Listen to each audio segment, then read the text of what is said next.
entry into existence is not announced by a cry. There is no world waiting to receive you, only a vessel. The chamber where Drukathi are born aboard their ships is not constructed from metal and bolts. It breathes. It is a vast, living womb of semi-transparent, pulsing membranes stretching on for miles. The sound accompanying your arrival is not the clank of machinery. It is the exhalation of a living god. As the organic seal around your pod breaks apart, you do not land on solid ground. You sink into an ocean of neural fluid, liquid data that floods your developing mind with 1 billion years of history before your lungs have drawn their first breath. Around you, your siblings begin to awaken. In any other species, this would erupt into primal disorder. But you are Drukathi. There is no flailing. There is no snarling hunger. There is only the quiet, collective synchronization of a superior race. Your eyes open, not a pair, but compound optical arrays of a hunter that perceives dimensions other species cannot conceive of. You examine your own body, 6 limbs in total, 4 powerful legs engineered to carry your 12-foot frame across the crusts of dying stars, and 2 precise arms delicate enough to restructure the genetics of a single virus. You are not born, you are commissioned. While the primitive Yautja, those upstart hunters who will one day stumble across your remnants, are still chipping rocks on jungle moons, you are already computing the heat death of the galaxy. Your mother, a towering figure of biomechanical perfection, does not cradle you. She connects to you. A neural spike bridges her consciousness to yours, and through that link, she joins you to the ship. In an instant, you understand. You are not a predator. You are the one who designs the predation. Your early years unfold in the silent gardens, fabricated biomes where gravity shifts like the tide and the air is dense with the chemical signals of controlled species. This is where you first encounter the others. You observe the xenomorphs. To the rest of the known universe, they represent the pinnacle of organic lethality. To you, they are livestock. You watch your siblings engage with a xenomorph hive. A young Yautja would look upon a xenomorph and think of honor, trophies, and bloodshed. You see a biological instrument with a miscalibrated aggression subroutine. One of your siblings, larger and more forceful, attempts to assert dominance over a xenomorph queen through sheer physical pressure. He pins her beneath his weight, his claws carving into her, acidic blood sizzling against his reinforced hide. He is making noise. He is seeking authority through violence. You do not join him. You walk past, your forelegs moving in a rhythm that generates no vibration against the organic floor. You locate the hive's primary nutrient channel. You do not kill the queen. You simply press the sensory quills on your forelimbs against the vein and transmit a sequence of biological signals. The queen ceases her resistance. She goes still. She bows. Not from reverence, but because you have overwritten her core instincts in 10 seconds. Your sibling roars in frustration behind you. You do not turn around. You are not here to demonstrate physical superiority. You are here to demonstrate that the universe operates on code, and your kind wrote it. The elders observe from elevated walkways above, their ancient, preserved faces concealed behind masks of living bone. They do not applaud. They simply record. Subject 4 Alpha. Peak efficiency. 0 emotional interference. Drukathi training is not centered on combat. It is centered on mathematics. You are brought to the dissection spheres. A captured Yautja stands before you, a seasoned warrior, tall and proud, draped in trophies of bone and steel. His mandibles snap in a challenge of defiance. He wants an honorable duel. You do not offer one. You stand at the edge of the light, your 6-limbed silhouette dismantling the very framework of his warrior's logic. He lunges with a wrist blade. You do not block him. You move at a speed that surpasses his ability to process. You do not strike him to cause pain. You press 3 precise points on his neural mesh, the junctions where his alien biology interfaces with his crude technology. The Yautja drops. He is not dead. He is simply switched off. He lies staring upward, his eyes filled with a terror his language has no word for. This is when they teach you the fundamental truth. Predators hunt for glory, because they are terrified of being forgotten. The Drukathi have no need for glory, because they are the ones who determine what history preserves.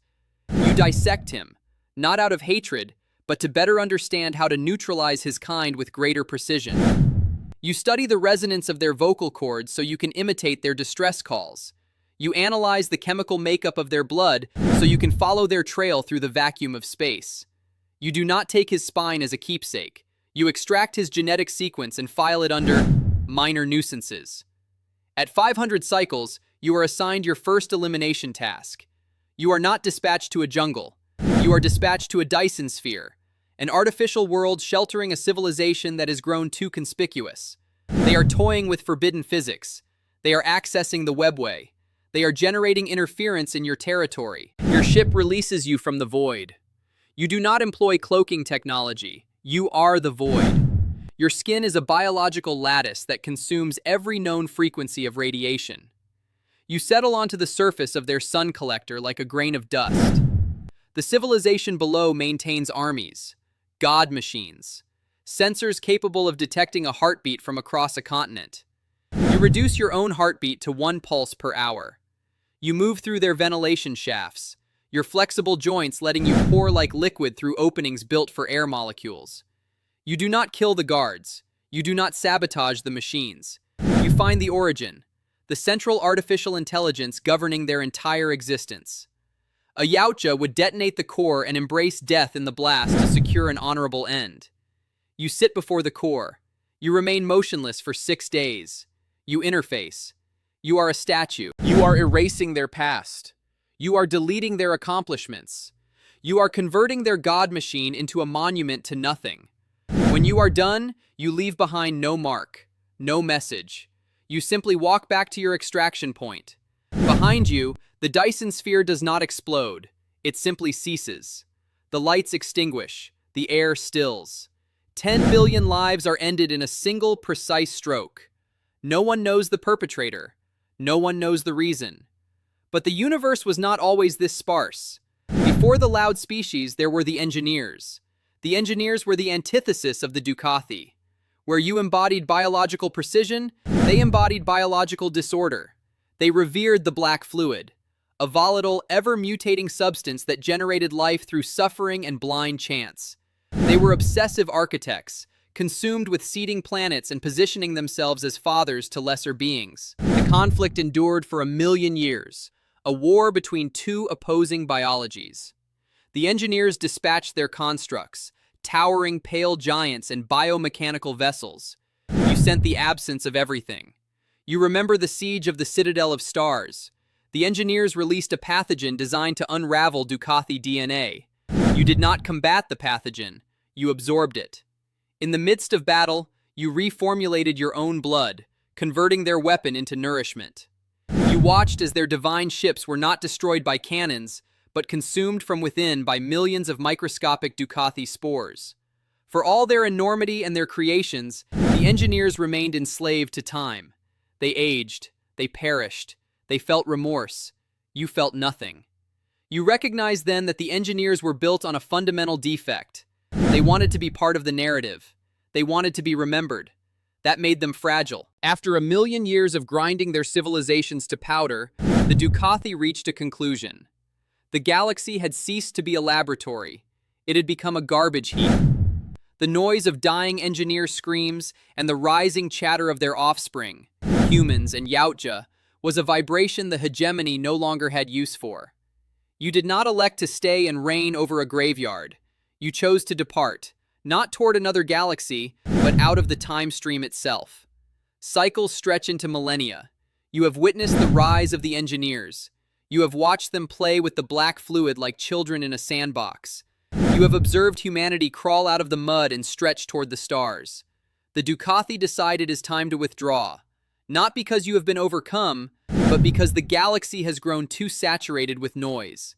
The din of their wars, their honor codes, and their religions is a frequency you no longer wish to register. You enter the great slumber on LV-178. You do not construct a stronghold, you construct a relic. You engineer your ship to appear as crashed, fossilized wreckage. You wish to be a ghost story. You recline into your pod, your 6 limbs folded in a calculated geometry of rest. Your eyes close, but your awareness remains tethered to the ship's sensors.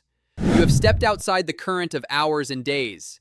To your perception, 1,000 years is merely a single neural flicker. Millions of years pass. One day you register a vibration, a significant one. A Yautja vessel has entered the system. They have located your ruins. You observe them through the ship's senses as they move through your corridors wearing their masks and their trophies, running their hands along your walls with reverence blended with an ancient genetic dread. They call you the Drukathi. They circulate myths about how your kind once hunted their ancestors for amusement. They are mistaken. You never hunted them for amusement. You hunted them for order. One Yautja, an elite, discovers your hibernation chamber. He stands before your pod and studies your towering, mummified silhouette through the translucent membrane. He raises his spear. In his mind, he is the apex hunter. He believes he is gazing upon a deity he can slay to prove his worth. You do not stir. You have no need. You simply trigger a dormant trap. A microscopic spore, engineered 5 million years ago, enters his lung. Within 3 seconds, his DNA begins to unravel. He does not die screaming. He simply dissolves. His armor remains. His spear remains. The hunter does not. The remaining Yautja flee. They abandon the planet and mark it as accursed. They warn their young to never return. They name it the silence of the ancestors. You are Drukathi. You do not hunt for glory. You do not hunt for the sensation of the chase. You hunt for the day the galaxy finally achieves perfect stillness. The Yautja will keep hurling their challenges at the stars. Humanity will keep constructing its brittle empires. The xenomorphs will keep propagating their mindless appetite. But you are the presence waiting in the dark between the stars. The one who understands that every loud civilization eventually reaches its expiration. And when that moment arrives, you will not announce yourself with a roar. You will arrive undetected. You will be the hiss inside the ventilation. You will be the shadow that does not shift when light falls upon it. You will be the computational error that ends a civilization. No ballads are composed in your name. No one speaks of the Drukathi around a fire, because the ones who ever witnessed you are no longer part of history. The galaxy is a loud, chaotic place, but you possess all the time the universe contains, and you are extraordinarily skilled at waiting.